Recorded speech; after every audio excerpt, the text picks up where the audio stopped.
ዛሬም በመሃል ፊጋ መብራት አጠገብ የሚገኘው ጎዶልያስ ኤሌክትሮኒክስን ሪቪው ለማድረግ ተገኝተናል። ልክ እንደ ስልካችን ኢንተርናል ስቶሬጅ ያላቸው ቲቪዎች ናቸው። ያው እንግዲህ ጎዶልያስ ኤሌክትሮኒክስ ከዚህ ብራንች በተጨማሪ ቡራዩ ላይ እንዳላችሁ ሰምቻለሁና ያ ነገር እውነት ነው? አገር ውስጥ አሴምብል የሚደረጉ ቲቪዎች አሉ፣ እንደገና ኢምፖርት የሚደረጉ ቲቪዎች አሉ። የመሃል የሶፋ ጠረጴዛዎች ይታዩኛል። ከፍተኛ ሳይዝ ያለው ቲቪ ነው ማለት ነው። ያው በብሉቱዝ አማካኝነት ከስልካችን ጋር ኮኔክት ማድረግ እንችላለን። እዛች ጋር ደግሞ ጂፓዛ ለየት ትላለችና ስቲች ጂፓስ ደግሞ እስቲ ያሳይ። እነዚህ መካከለኛ የሚባሉ ፍሪጆች ናቸው። ያስቀመጥነው ነገር ፍሬሽነቱን እንደጠበቀ ለረጅም ሰዓት የሚያቆዩ ፍሪጆች ናቸው። በአዲስ አበባ አንዳንድ ቦታዎች ዞር በማለት የዋጋም ሆነ የእቃ ጥራት ለእናንተ ይጠቅማል ብለን የምናስበውን ሪቪው የምናደርግላችሁ እኛ ሳሪስ ቲቪዎች ነን። ዛሬም በመሃል ፊጋ መብራት አጠገብ የሚገኘው ጎዶልያስ ኤሌክትሮኒክስን ሪቪው ለማድረግ ተገኝተናል። ታዲያ ጎዶልያስ ኤሌክትሮኒክስ ከፍሪጅ ከቲቪ እንዲሁም ደግሞ ከውሃ ማጣሪያ ባሻገር ሌሎች ኤሌክትሮኒክሶችንም እንደሚይዙ ሰምተናል። እስከ ፕሮግራማችን ፍጻሜ ድረስ ሰብስክራይብ እያደረጋችሁን ቆዩ፣ ተከታተሉ።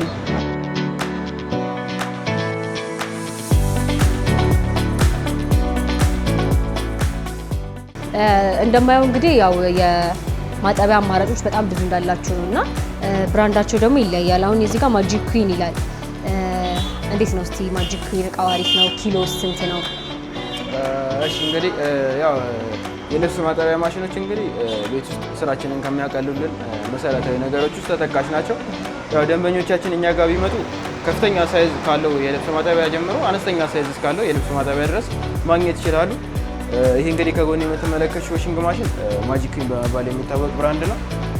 ገበያው ላይ እንግዲህ ብዙ ዓመት ካስቆጠሩ የማጠቢያ አይነቶች ውስጥ ተጠቃሽ ነው። እነዚህ እንግዲህ ማኑዋል ወይም ደግሞ ሴሚ አውቶማቲክ በመባል የሚታወቁ ናቸው። ሁለት ክፍል ነው ያለው ማለት ነው ባጭሩ ዋሺንግ ማሽናችን። አንድ የማጠቢያ ክፍል፣ አንድ ደግሞ የመጨመቂያ ክፍል ይኖረዋል። በሚጨምቁበት ሰዓት ላይ ያው እነዚህ ማኑዋል ማሽኖች ስለሆኑ 100% ሳይሆን 90% ብቻ ነው የሚጨምቁልን። ግን በጣም ፀሐይ ካለ 30 ደቂቃ አንድ ሰዓት ልብሳችንን ብናስጣ ይደርቃል። ከዛ በተጨማሪ ደግሞ ማታ አጥበን ለጠዋት ያደርቃል ማለት ነው። እነዚህ እንግዲህ ደብል ቦዲ ያላቸው የዋሺንግ ማሽን አይነቶች ናቸው። ጠንካራ ናቸው ማለት ነው።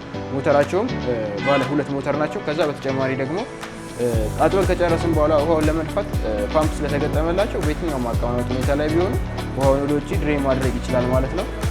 እነዚህ እንግዲህ የዋሽ ታይመር ያላቸው ናቸው። ከዛ በተጨማሪ እዚህ ጋር እንደምትመለከቱ ዋሽ ሴሌክተር አለ። የምናጥባቸው ልብሶች አሁን ለምሳሌ ከባድ ልብሶች ምናምን ከሆኑ እዚህ ስታንዳርድ የሚለው ላይ እናደርጋለን። ከዛ በመቀጠል ደግሞ ጀንትል ዋሽ የሚል አለ። እዛ ላይ በምናደርግበት ሰዓት ደግሞ እንግዲህ እንደ ኮንፈርት የመሳሰሉ ነገሮችን በዚህ ማሽናችን ማጠብ እንችላለን ማለት ነው። ማድረቂያ ቤቱ ላይ ስቴጂ እንግዲህ እነዚህ ኤርድሬ ሲስተም ስለሆኑ ከሌላው የተሻለ በሚጨምቁበት ሰዓት ላይ የማድረቅ አቅም አላቸው ማለት ነው። ይሄኛው እንግዲህ 18 ኪሎ ግራም ነው። በዋጋ ደረጃ ስንመለከተው ይሄኛው እስከ 100,000 ብር ድረስ ነው ከነፃ የዴሊቨሪ አገልግሎት ጋር ማለት ነው። ከማርክ ደግሞ ይለያያል። ከስንት ኪሎ ጀምሮ ነው ማጠቢያ የምትይዙት? እኛ ከ20 ኪሎ ግራም ጀምሮ እስከ አነስተኛ እስከ 12 ኪሎ ግራም ድረስ ደንበኞቻችን እኛ ጋር ማግኘት ይችላሉ። እንዲሁም በአውቶማቲክ አማራጭና በማኑዋል አማራጮች ማግኘት ይችላሉ ማለት ነው። ከስንት ብር ነው ማለት ነው የሚጀምረው? በ12 ኪሎ ለሚፈልግ ሰው ዝቅተኛ ሬንጅ የሚባለው 45,000 ብር ነው። ከፍተኛው ሬንጅ ደግሞ እዚህ ጋር የምትመለከቱት የማጂክ ኩዊን ነው በማኑዋል ሲሆን፣ በአውቶማቲክ ደግሞ ሲሆን ዝቅተኛው ሬንጅ 140,000 ብር ነው። ከፍተኛው ሬንጅ ደግሞ 210,000 ብር ነው። እሺ እዚህ ጋር ደግሞ ናሽናል ብራንድ ይታየኛል እና ምንድነው ዲፈረንሳቸው ከማጂክ ጋር? የብራንድ ልዩነት ነው ያለው? እሺ እንግዲህ ይህ እዚህ ጋር የምትመለከቱት የዋሺንግ ማሽን አይነት ደግሞ ናሽናል በመባል ይታወቃል። ቅድም ካየነው ጋር አንደኛ የብራንድ ዲፍረንስ አለው። ከዛ ደግሞ የኪሎ ዲፍረንስ አለው። እነዚህ ቅድም ያየነው 18 ኪሎ፣ ይሄ ደግሞ በ2 ኪሎ አንሶ 16 ኪሎ ግራም ነው። እነዚህ ግን በፊቸር ደረጃ ተጨማሪ ፊቸሮች አላቸው ላያቸው ላይ። ምንድነው እንግዲህ ያኛው ተጨማሪ ፊቸር ውስጣቸው ላይ ተጨማሪ ጥርስ የተገጠመላቸው ዋሺንግ ማሽኖች ናቸው። የማጠብ ሂደቱ አሪፍ ይሆናል ማለት ነው። የማስለቀቅ ቆሻሻ የማስለቀቅ አቅማቸው ከፍተኛ የሆኑ የዋሺንግ ማሽን አይነቶች ናቸው።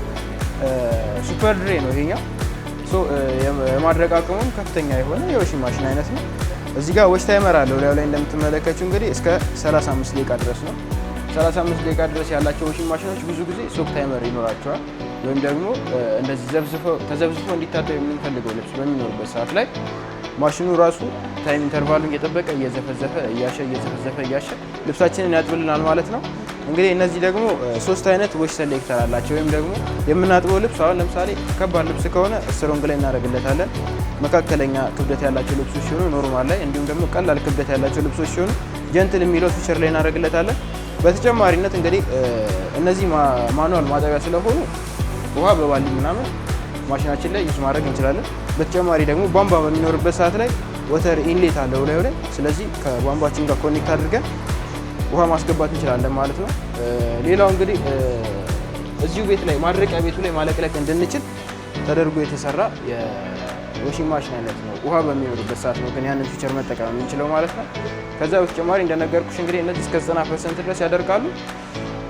ሞተራቸው ኮፐር ሞተር በመባል የሚታወቅ ሞተር ነው። በዋጋ ደረጃ ደግሞ እስከ 70 ሺህ ድረስ ደንበኞቻችን ያጋኙት ማግኘት የሚችሉት ከፍሪ ዴሊቨሪ ጋር ማለት ነው። እሺ ዋስትናቸው ሁሉም ይለያያሉ ወይስ ተመሳሳይ ነው? ብራንዱ በተለያየ በዋስትና ደረጃ እንግዲህ የ2 ዓመት ዋስትና ያላቸው እቃዎች አሉ፣ እንዲሁም የ1 ዓመት ዋስትና ያላቸው እቃዎች አሉ። እስካሁን ድረስ ያው እያየን ያለ ነው አብዛኛው 2 ዓመት ነው የሚሰጠው። በመቀጠል ደግሞ ቅድም ካየነው 2 ኪሎ ደግሞ የሚያንስ ዋሽንግ ማሽን ነው ማሳይሽ። እዚህ ጋር የምንመለከተው ኦርቢት በመባል የሚታወቅ ብራንድ ነው። ይሄኛው ደግሞ እንግዲህ ገበያው ላይ አሪፍ ስም ካላቸው ዋሽንግ ማሽን አይነቶች ውስጥ ተጠቃሽ ነው። በተለያዩ አማራጮች ደንበኞቻችን ማግኘት ይችላሉ። በ20 ኪሎ ሊሆን ይችላል፣ በ16 በ14 ነው አሁን ዛሬ የማሳየሽ እኔ። ግን ደንበኛ ቢፈልግ ከከፍተኛ እስከ አነስተኛ ማግኘት ይችላል ማለት ነው። እንግዲህ እዚህ ጋር የምትመለከቱ የኦርቢት 14 ኪሎ ግራም የዋሽንግ ማሽን አይነት ነው።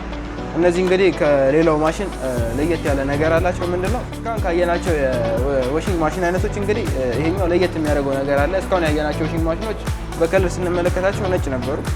በኦርቢት ግን ይሄ 2026 ሞዴል እንግዲህ እንደምትመለከተው ዳርክ ግሬ ከለር ያለው ነው።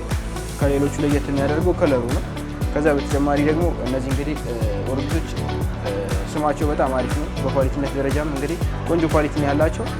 በቦዲም ደረጃ ስንመለከታቸው እነዚህ ጠንካራ ቦዲ ያላቸው ደብል ሌየር። ከዛም ደግሞ ዋታቸው ላይ ስንሄድ እንግዲህ ዋሽንግ ማሽን ከሞተሩ በተጨማሪ ወሳኝነት ያለው ዋቱ ነው የሚጠቀመው ዋት ማለት ነው። እነዚህ እስከ 700 ዋት ድረስ የሚጠቀሙ ናቸው። ስለዚህ አሪፍ ጉልበት ያለው የዋሽንግ ማሽን አይነት ነው ማለት ነው። ኤር ድሬስ ሲስተምን የሚጠቀመው ለማድረቅ። በሞተራቸውን ደግሞ ስንመለከት ኮፐር ሞተር ነው።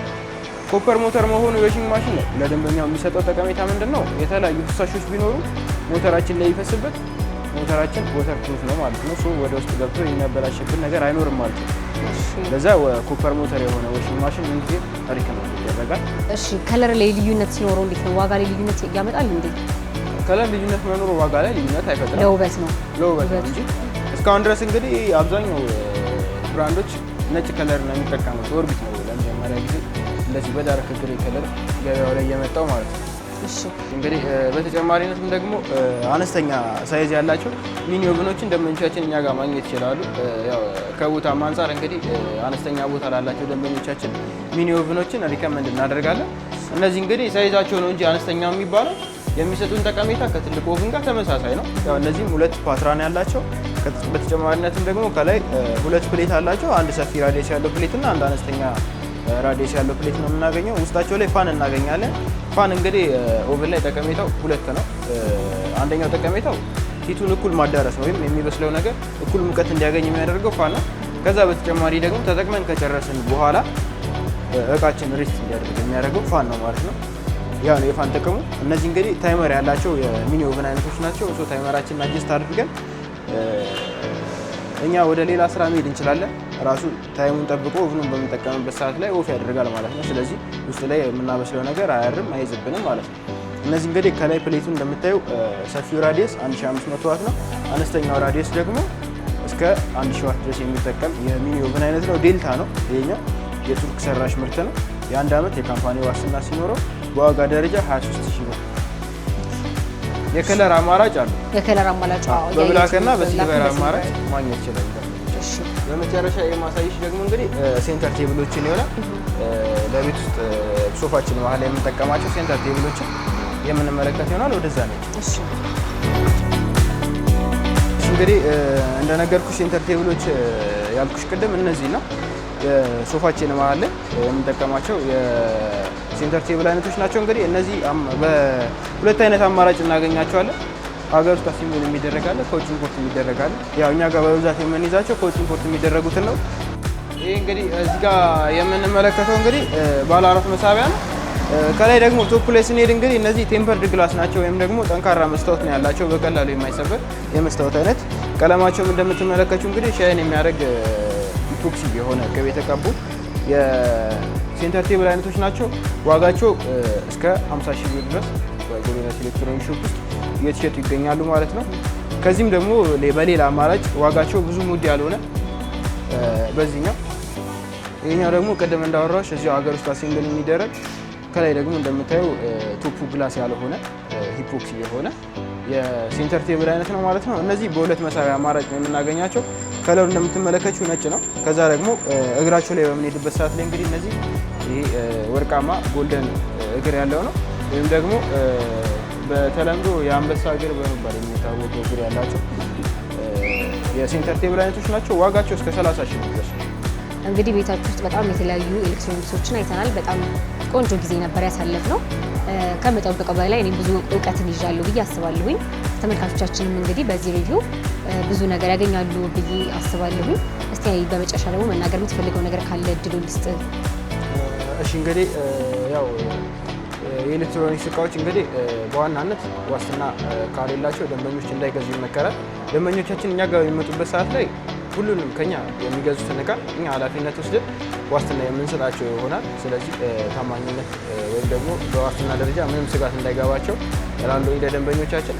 ከዛ በተጨማሪ እንግዲህ ጎዶልያስ ኤሌክትሮኒክስ ሾፕን በሚፈልጉበት ሰዓት ደንበኞቻችን ሁለት ብራንቾች አሉ። አንደኛው ብራንቻችን የሚገኘው ፊጋ ትራፊክ ላይቱ ሳይሻገሩ ስማርት ህንፃ ላይ ማግኘት ይችላሉ። እንዲሁም ቁጥር 2 ደግሞ ቡራዩ ከተማ መድኃኒዓለም ንግድ ባንክ ህንፃ ያለበት ህንፃ ፊት ለፊት ላይ ቢመጡ ደንበኞቻችን ማግኘት ይችላሉ። እንዲሁም በስልክ ቁጥር አማራጮቻችን በ0960 31 81 81 እንዲሁም 011 659 720 011 659 730 ላይ ቢደውሉ ማግኘት ይችላሉ። እናንተም እንግዲህ ሳሪስ ቲቪዎች እዚህ ድረስ መታችሁ ስለ ጎበኛችን በጣም እናመሰግናለን። እኛም በጣም እናመሰግናለን። መልካም ቀን። ውድ የሳሪስ ቲቪ ተከታታዮቻችን ዛሬ ከጎዶልያስ ኤሌክትሮኒክስ ጋር የነበረን ቆይታ ይህን ይመስል ነበረ። ቻናላችንን ሰብስክራይብ ማድረግ እንዳይረሳ። ፕሮግራሙን ስመራላችሁ የቆየሁት እኔ ውባካልኝ። በቀጣይ እስከምንገናኝ ድረስ ቸርን ሰንብት።